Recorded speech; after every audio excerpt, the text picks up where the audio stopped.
Hey guys, so I wanted to do a 6 month follow up. Tomorrow is actually exactly 6 months from the day I did surgery.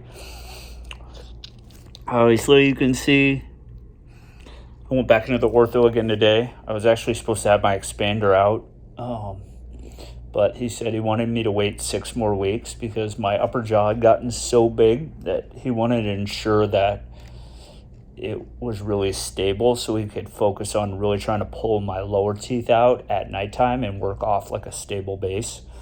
So, obviously if I was like a kid, I probably would have been disappointed thinking I was getting it out today. But at this point, I've come so far health-wise that like, just to me, if like that's his opinion, I'm like, do whatever I need to do to make sure that there's no relapse or issues after the fact. So, as far as everything else, though, I mean, I can say at this point, it's the best thing I ever did in my life. I mean, I literally breathe like 150% more air every breath.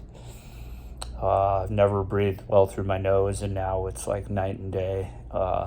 Even someone that owns a gym and exercises every day, I really just couldn't nasal breathe.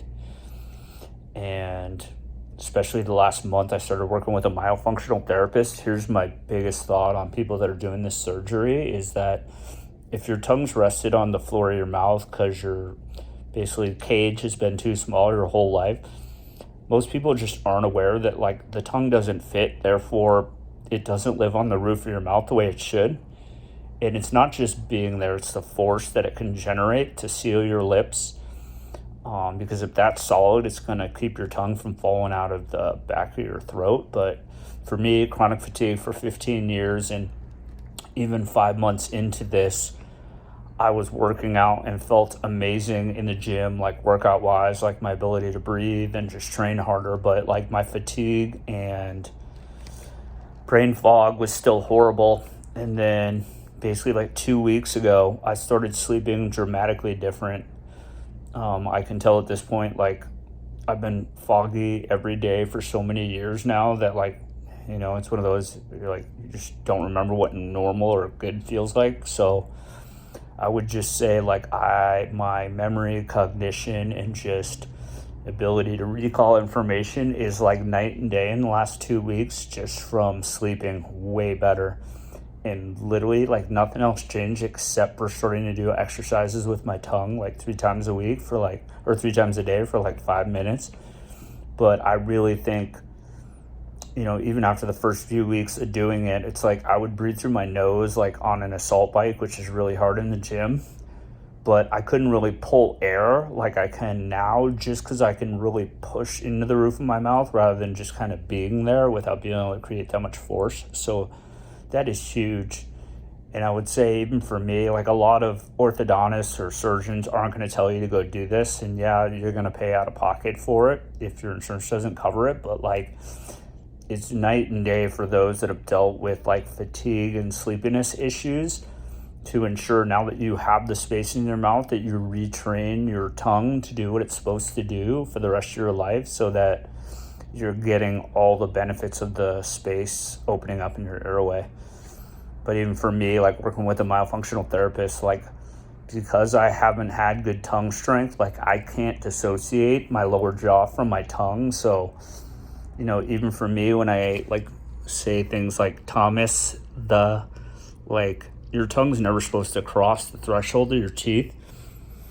And then that just tells someone obviously that they're not able to keep their tongue to the roof of their mouth very well.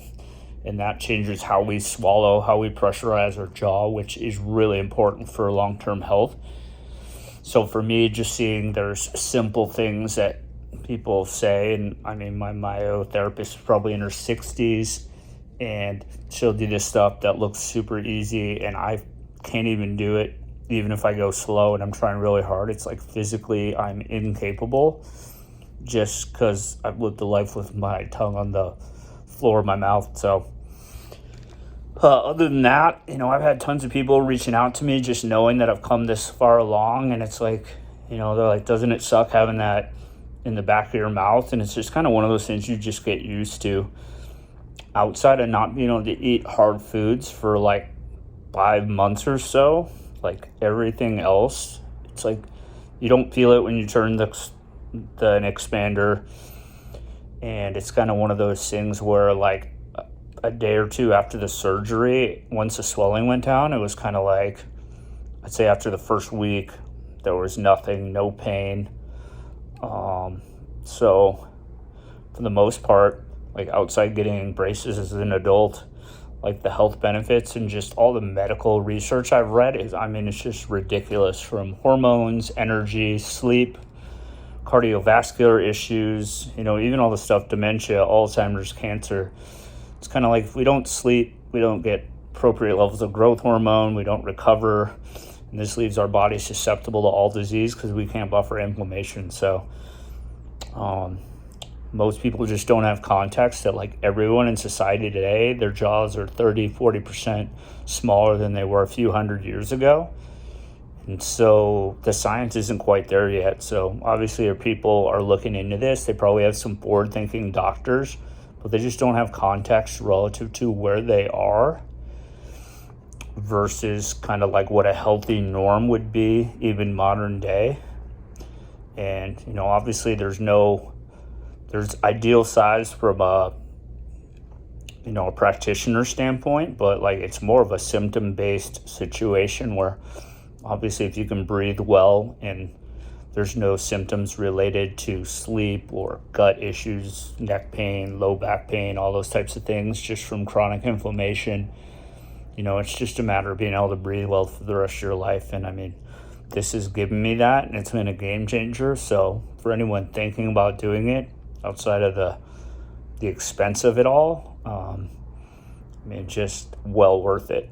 So I'll touch base in another 6 weeks. I'm supposed to go back then to get my expander out and kind of let you guys know basically at that point how things are going. So thanks for checking in.